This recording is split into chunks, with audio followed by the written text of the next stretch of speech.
As we prepare to dive into the Word, I just want to talk just a little bit about, our society doesn't do real good with what we would call virtues, do they? In fact, they don't even use that term anymore.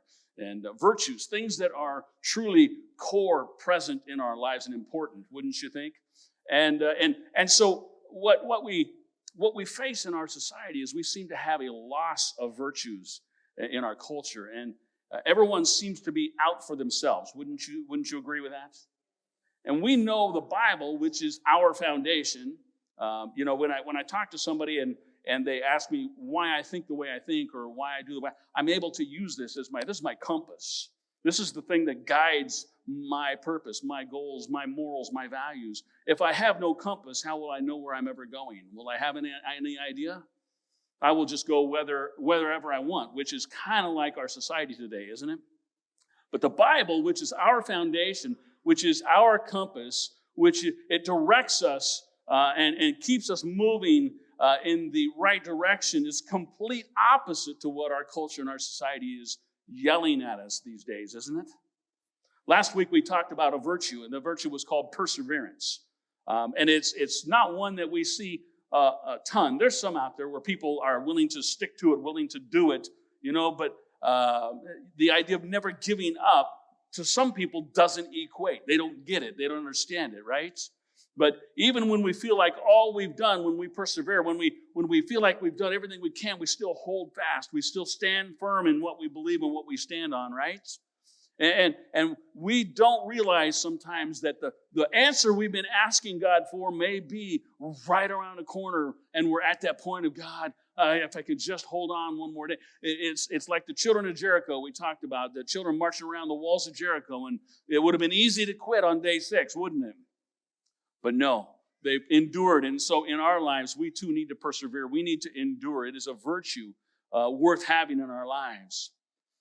If you got your Bibles, turn to them, and you can have it on your phone, or you may have a Bible itself, whatever. Turn to Psalms chapter 15 today. That's where we're going to start. And it's a text that we're going to look at that was written by King David. Most of us know who King David was. In this text, King David asked some questions as he observed his culture around him. As he observed God's chosen people, he began to see some things that were concerning to him. And he asked these questions in Psalms 15. We're going to pick it up in verse 1. Check this out. He said, Lord, who may dwell in your sacred tent?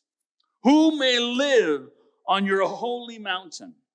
Another way of saying this was, who can experience the goodness, the presence, the overwhelming power and peace of God?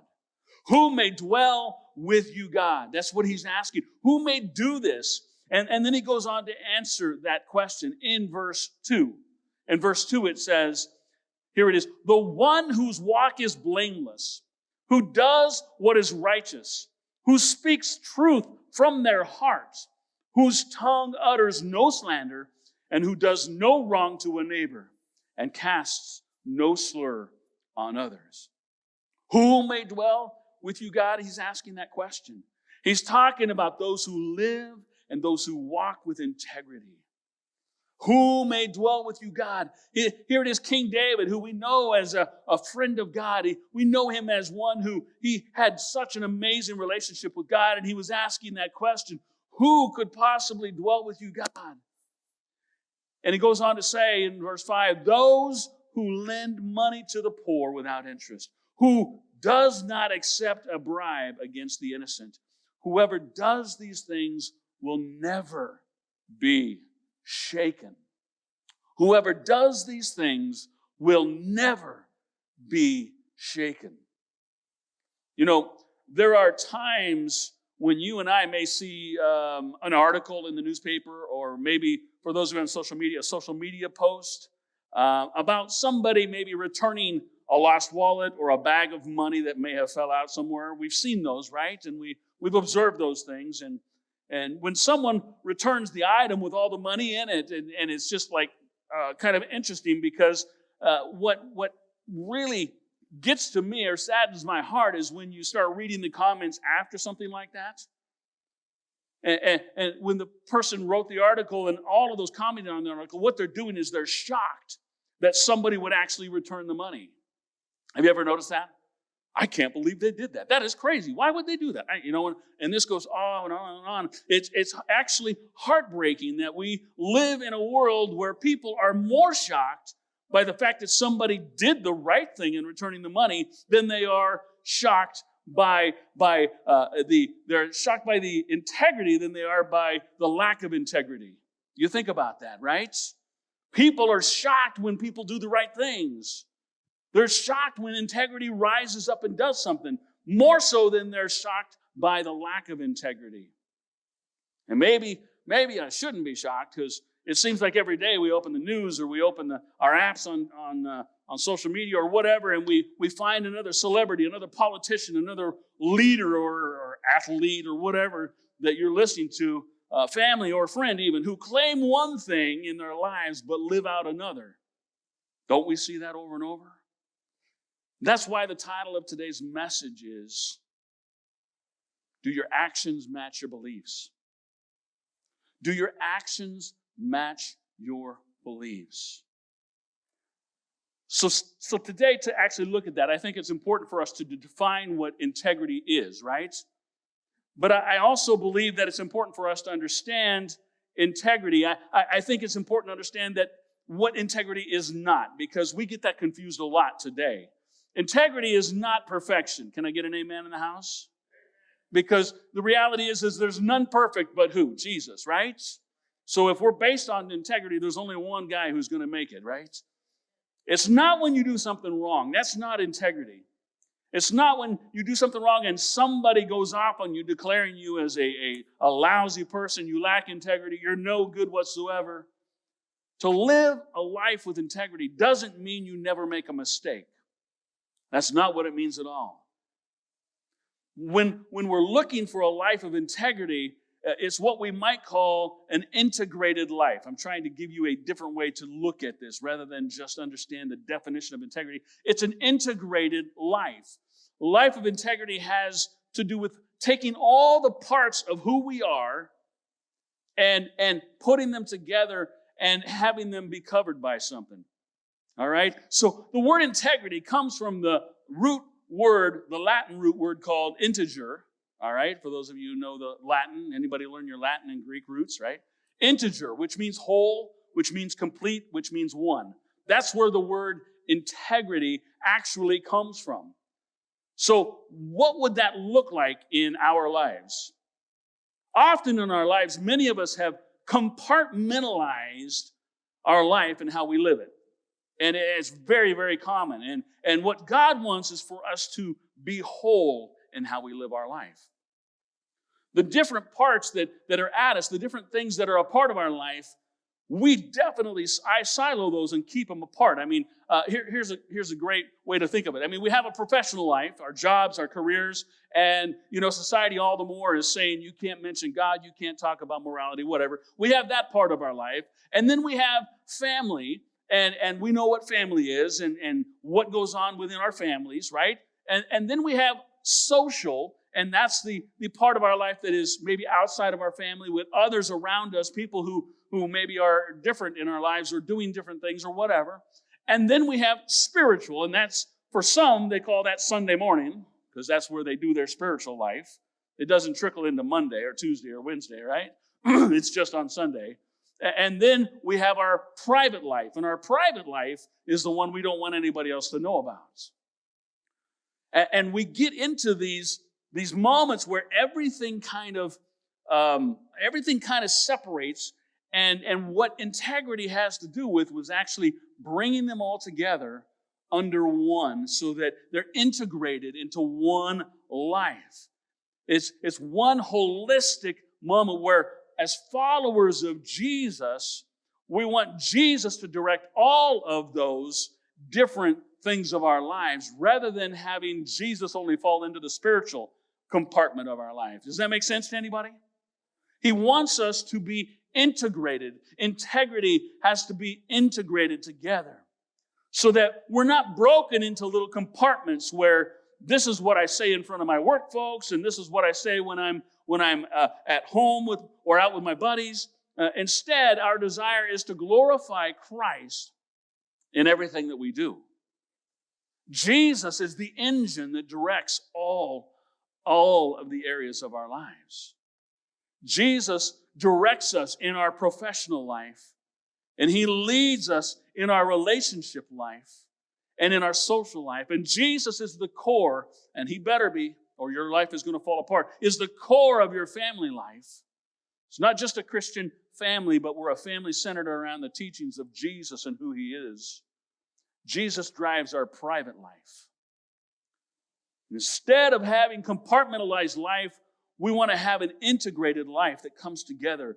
And it is centered around the goodness of Christ. It's centered around the peace of Christ. It's centered around what he is doing in our lives and how we can serve and honor him in all of our life.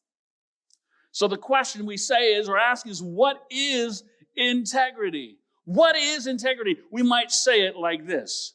Integrity is when your behavior matches your beliefs. Because we can say we believe one thing, but it doesn't necessarily play out when our actions don't relive that, right? Integrity is when your behavior, what you do, actually matches what your witness is, what you say your life's core is all about.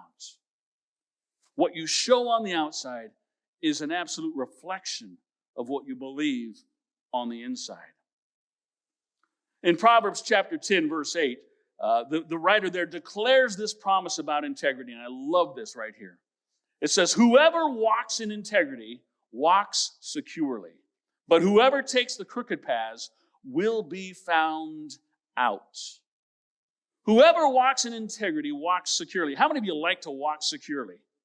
You like that feeling of not having to look over your shoulder? You like the idea that you don't have to worry about the shoe dropping? When you're walking in integrity, those things don't have to happen to you. When your life is integrated together. Integrity is when your behavior matches what your beliefs are. You're not walking around feeling like worried, like when the boss says, hey, can I see you? You don't have this fear like, oh no, did he find out? You ever have those moments? Uh-oh, what did they find out? Would you be asking that question if there was nothing to find out? Probably not, right? When your parents say, hey, we need to talk, do you get afraid? Because there's something that you are trying to hide? You know what I'm saying? Right? We have to be aware of that because our integrity is when our behavior matches what our belief system is. No one, absolutely no one, ever went to bed after doing something right, doing the right thing, and laid in bed worrying about for hours, thinking, I hope they don't find out what I did correct. Oh, we don't stress about that, do we? But we lay in bed worried about the things that we didn't do right. We don't worry about the things we did in honoring God. There is no fear in that. What is integrity? It's when your private life is consistent with your public life. You could say it this way. It's who you are when no one's looking. Integrity is who you are when nobody's looking on. And that one is a tough one. And I know it's going to get quiet today because I dare say that many of us have not taken our integrity to the level we need to. Integrity is who you are when nobody's watching you. Let me just say that integrity is different than reputation. And that's one thing we get messed up because some people think, well, I've got a pretty good reputation. Integrity and reputation are a completely different thing because reputation is who others think you are. Reputation is who others think you are. Integrity is who you really are. Reputation is your outside appearance. Reputation is what people believe about you from the simple things they see. But integrity is who you are at the core of your life. The integrity of the upright, the word says, will guide them. So what's the opposite of integrity?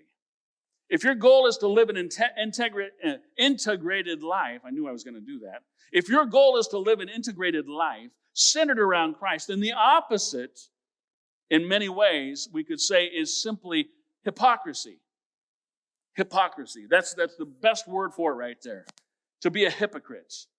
One of the greatest criticisms of Christians today from society is that they're all a bunch of, you know it, right? That's what everybody out there says.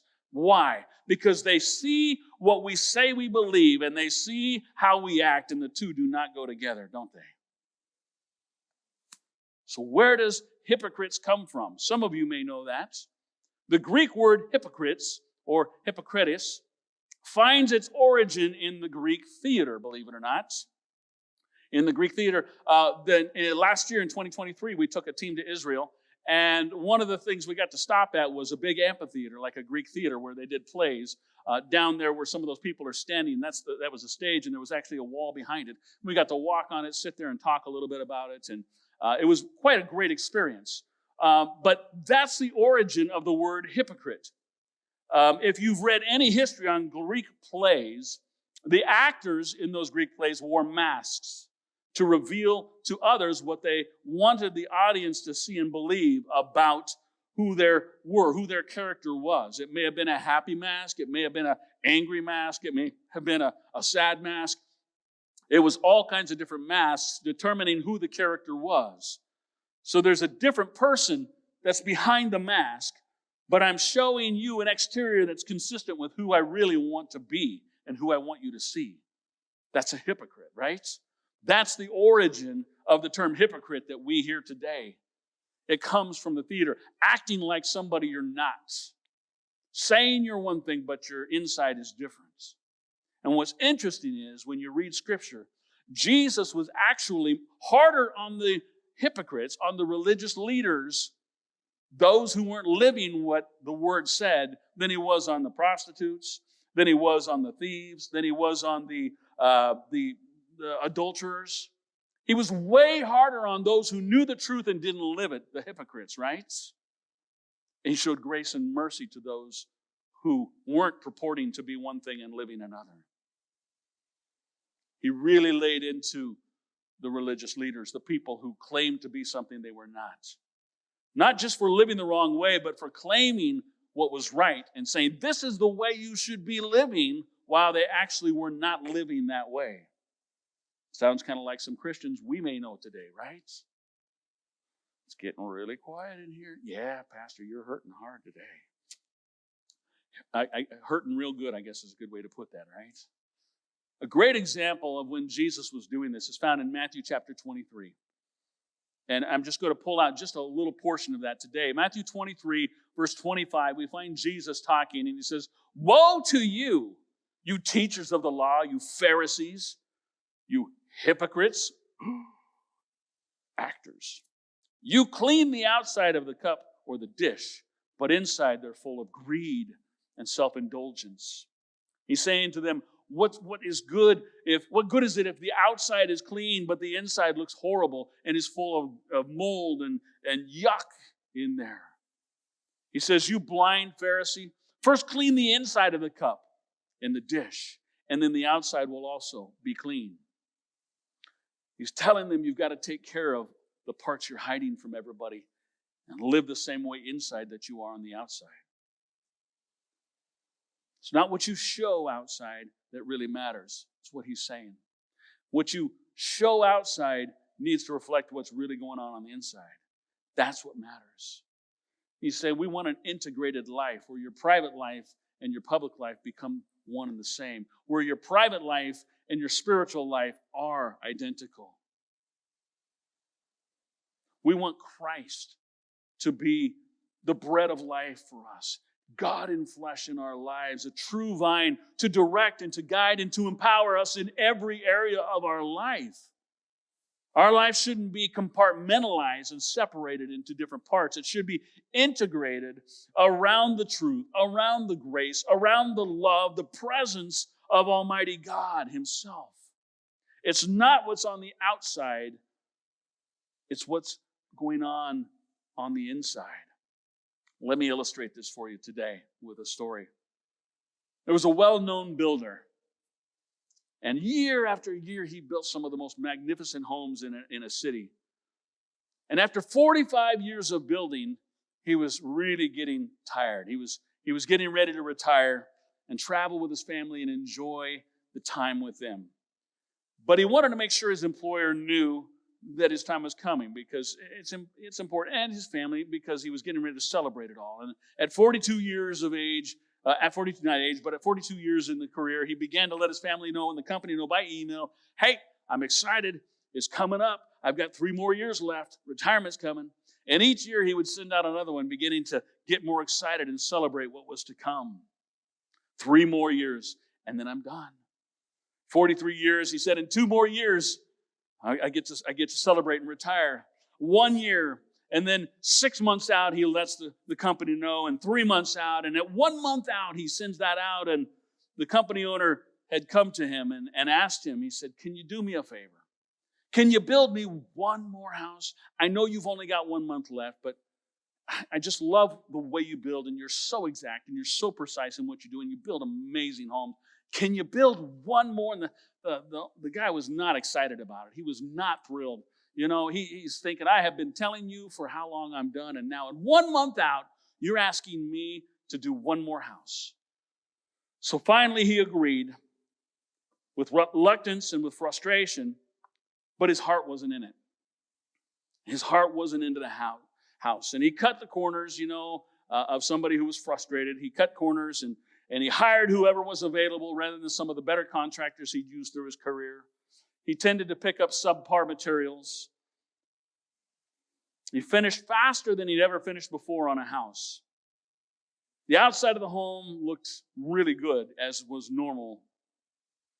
But he knew that underneath all the finishes, some of the corners had been cut and things were not as solid as they might have been or should have been according to his career. It was far from his best work. At the end of the project, the owner came to him with a huge smile on his face.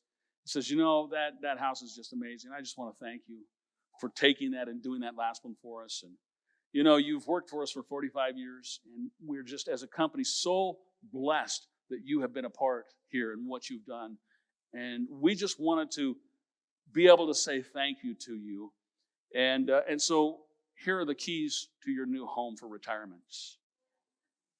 They handed him the keys. The owner let him know, this was one of the best ways I can say thank you to you, was to give you a home from the best builder. And the builder recognized what you and I maybe one day will recognize in our life, and that is, you're building your own home. Right here. You're building your own home in your life. You're putting into the construction of what you're doing right here. On the parts that you are choosing to work on and not work on, it's your home. It's God's home, and you're doing it for Him. Every decision you make, how you live your life, what you say in situations, what you do in other situations, you're building your house. Right here. Whether you choose to be generous in relationships or selfish, whether you do what's right or you cut corners, whether you show honor and build up or you dishonor people and tear down, you're building your house. Whether you extend grace to those who don't deserve it, because that's what grace is, or you judge people harshly. Whether you tell the truth about what happened or you tell the story in the way that it benefits you, each one of those moments, each encounter you have, each moment you have is building your house. You're putting it together. You're building it. Parents, listen up for a minute. You're building your own legacy by how you live your life in front of your kids. What happens in your home matters more than you could ever imagine. I had the privilege of being raised in a pastor's home, a good home, not just a preacher, because I've known some preachers' homes that were not good. I was blessed. to be raised in church. 37 years in the ministry with my wife. You know what I found by watching? Is the fastest way to raise rebellious kids is to claim one thing and live another. To say this is how we're going to do it, but not do it yourself, parents. Your kids are watching you. Your kids are watching you. The fastest way to turn your kids against God is to claim things of God publicly, but live a different life privately in front of them. You're building your own home. Every day, every decision, every interaction you have with people is a choice on how you're going to build that home. The choice of whether or not you're going to compartmentalize your life into pieces, or are you going to integrate your life together under Christ and let Him guide each of those areas in your life and what's going on? Because you're building your own home. So the question today that I think we have to ask is, really, what's your integrity worth? You know, I remember hearing, and we see it in movies, older movies and things, they say, my integrity is my word, my bond, right? You know, a handshake, those were contracts back in the day, right? Today, a handshake doesn't mean that at all, does it? What's your integrity worth? I'm going to ask some questions, not looking for answers, but ask yourself. What's your integrity worth? That's the question we kind of have to face, because many of us would agree we have a price on our integrity, right? There's a point which we will be willing to compromise. What's your integrity worth? Another way to say it is, what would your actions actually say your integrity is worth? Because we can say, oh, no, my integrity is high. But your actions may say something different. I'm going to give you some possible scenario examples of that, all right? Maybe lying on a resume to get a job. Saying things about yourself that are not true. They could someday be true, but they're not true. You're simply selling yourself out for a piece of paper or for a payout, for a salary. Or if you exaggerate a story to be liked, if you take that story and you exaggerate, if you lie a little to be liked, your integrity is worth a friendship. See what I'm saying? If you falsify an expense report within your job or your company, so you're embezzling from work, your integrity is worth a ream of paper or a piece of paper. Maybe you sneakily tapped into your neighbor's Wi-Fi, so you didn't have to pay for the Wi-Fi, right? So your integrity is worth $50. Or maybe you illegally share a Netflix account. Somebody actually overheard somebody's Netflix password and you used it, and you use it. So your integrity is worth about $15 because that's about what a Netflix account might cost. Pastor, you're really meddling today. Yeah, I know. Maybe you cheat on a test at school, for those of you who are still in school, to get a better grade. Your integrity is worth about as much as a mark on a paper of an A or a B, and that's about it. Maybe, parents, we lie about our kids' age to get the movie ticket at a cheaper price. Oh, you're meddling now. Or to get a cheaper bowling rate, right? So your integrity would be worth about $8 for that. Well, he doesn't look 12. He looks like he's 10, right? My goodness. What's your integrity worth? What is your integrity worth? That's the question you got to ask yourself, because you're building your house. I heard a phrase the other day, and it really made me stop and think, because it caught me, and I'm going to share it with you, all right? And it made me think for a little while on it and about it, and I'm going to share it with you and let you kind of think about it. If you want to write something down, write this one and think about it, because here's the phrase: when you have integrity, nothing else matters, right? Isn't that awesome? When you have integrity, the other stuff doesn't matter. But when you don't have integrity, nothing else matters. When you have integrity, nothing else matters. It's all great. But when you don't have integrity, nothing else matters. You don't care. Same phrase, different behind the scenes.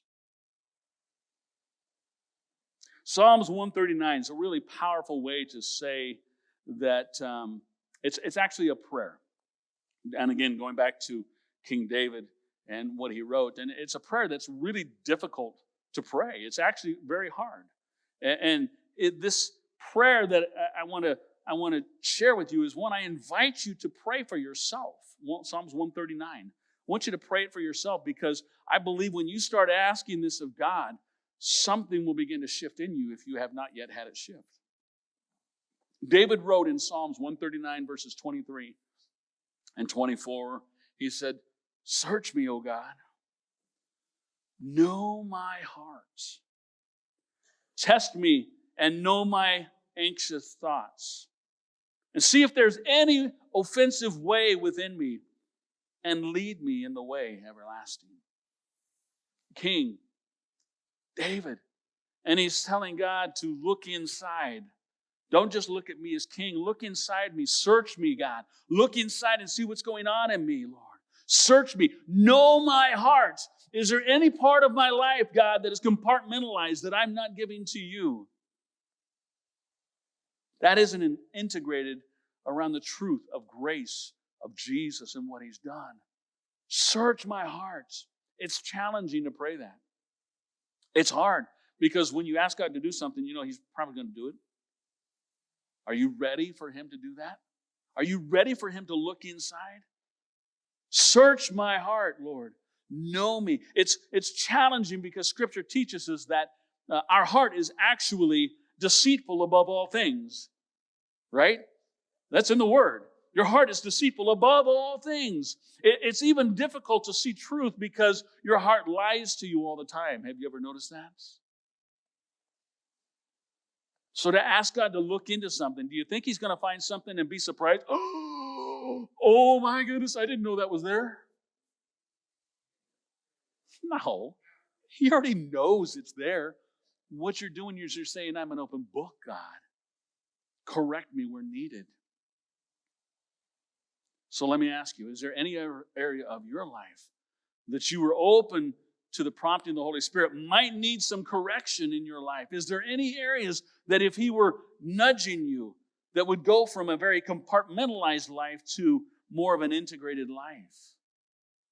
You need to think on that.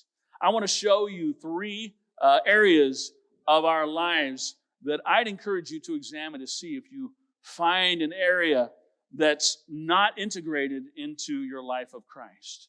I would like for you to look at these 3 areas. The number one is, the first area I have you look at would be the area where you are most defensive. Not what you were expecting, is it? Usually what we're most defensive about is often revealing what I'm most vulnerable about, because it's a very sensitive area of my life. Where are you most defensive? The second one would be what you don't want other people to know.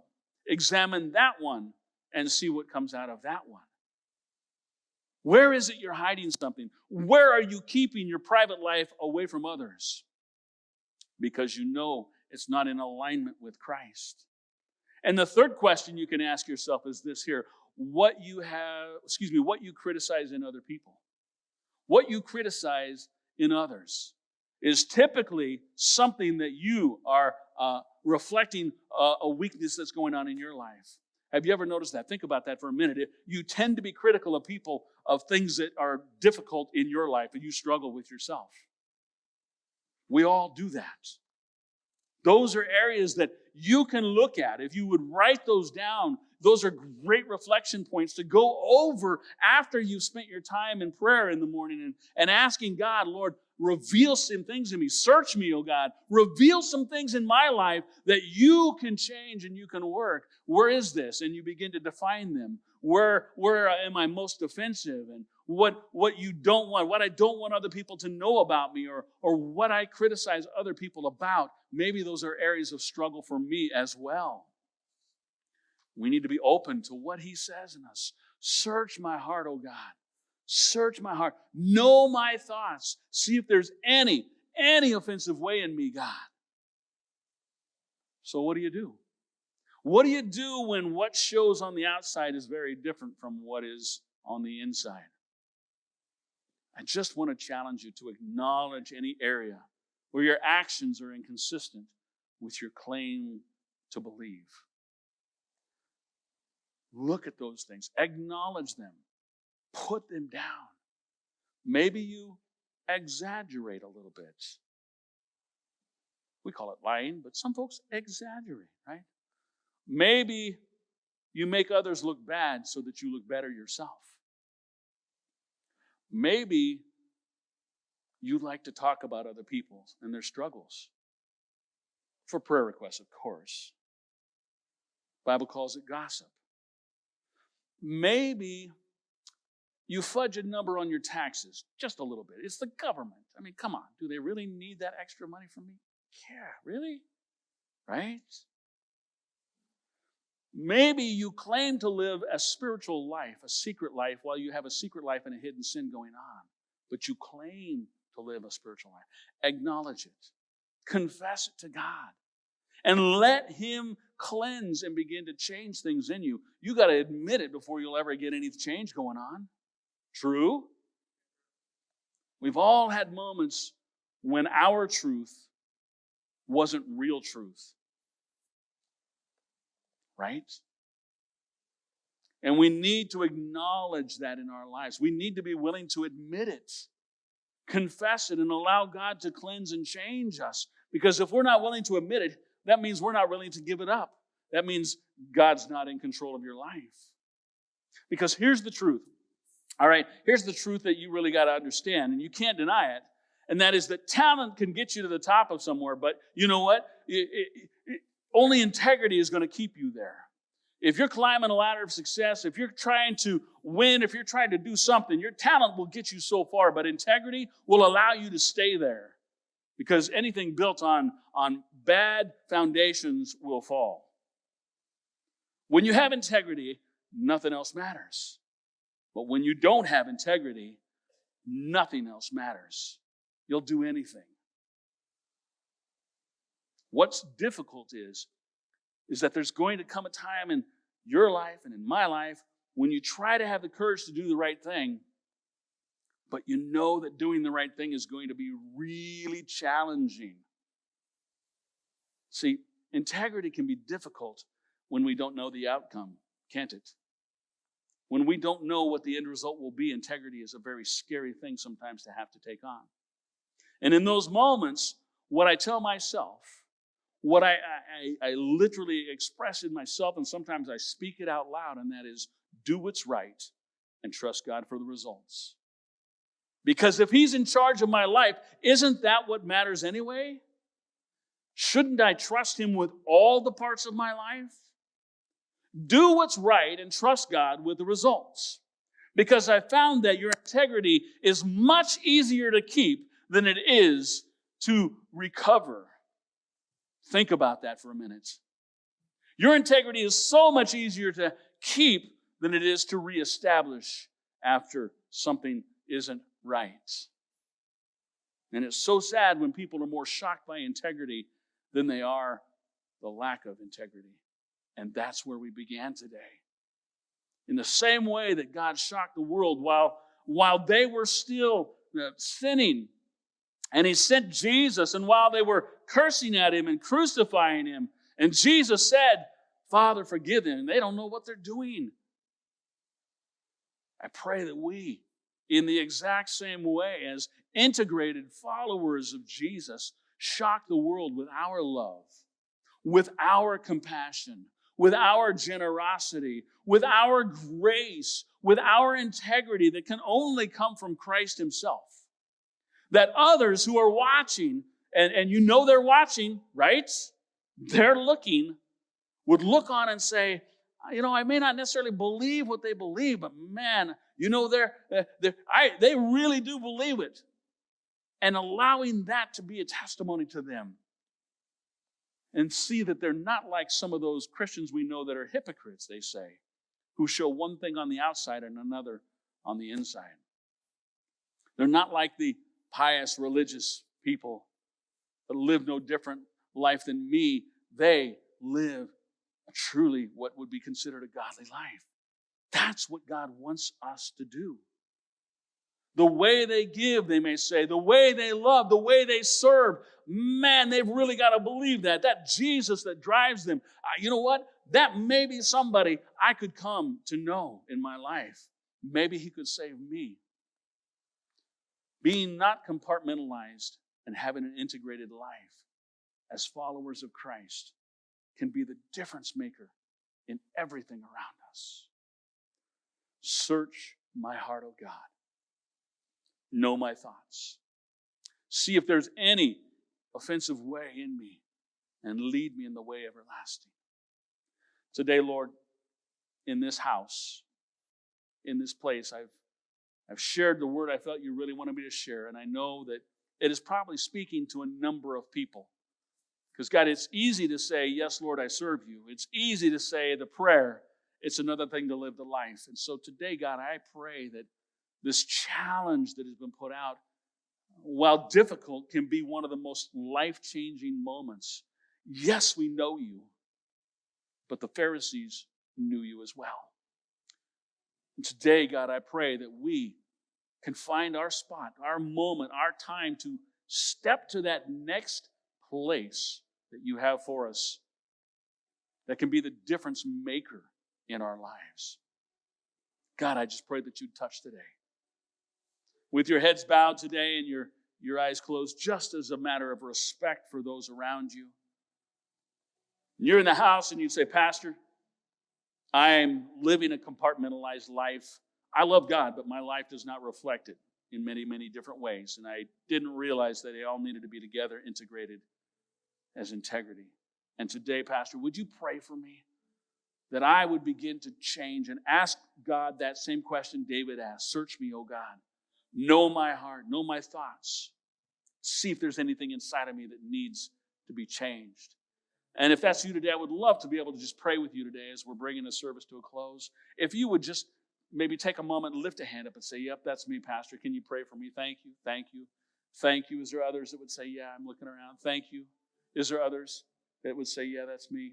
Anybody looking around today? Thank you. I see that hand. I see that hand. God, you see the heart. That's what matters.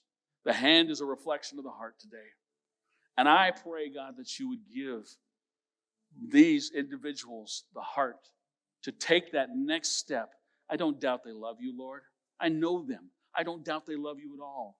But today, God, I pray that you will help them to take that next step, that their life would fall into alignment with you like never before. That change would begin, and that, God, as they honor you in their daily lives, you would begin to do an amazing work and blow them away by what you have for them when they live their whole life for you. God, I pray that you would do it in them today. In Jesus' name, Lord. Your name, God. And today in this house, maybe you're sitting there and as we continue with our heads bowed, and you'd say, Pastor, I don't know Christ in my life. I don't know Jesus this you're talking about, and I need to give my life to Jesus today. I need to be willing to come to him. The one who you've been talking about sounds like something I need, and I would love for you to pray with me today. Is there anybody in the house that would say, yeah, that's me? Pastor, would you pray with me today?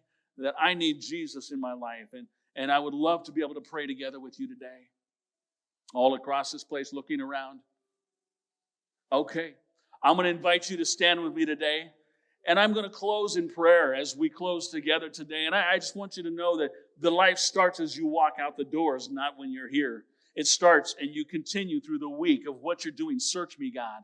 Know my heart. Know my thoughts. Ask him to look inside and then begin to see what you've got to take. And you've got to begin to pull away and put God in place of it. Let's pray today as we close. Father, I thank you for the moments we've had. The challenge. And for some of us, God, it's a huge challenge, and I am not trying to downplay it in any way. I pray, God, that you would help them to see what you have for them and begin to walk this out each and every day of their life. Hard, it's so hard, and yet, God, as we put our hope and our trust in you, you will come through for us. Over and over, you do. We will live it out before our families, and they will see a change. They'll realize the God we serve is real. Let us be those kind of believers in our lives. So, Lord, touch us today, I pray. Encourage us as we go. Let us share your love, your grace, your mercy, your power with people around us. Let them see us as something that they see you in us. We ask it, God, in your precious name. Amen.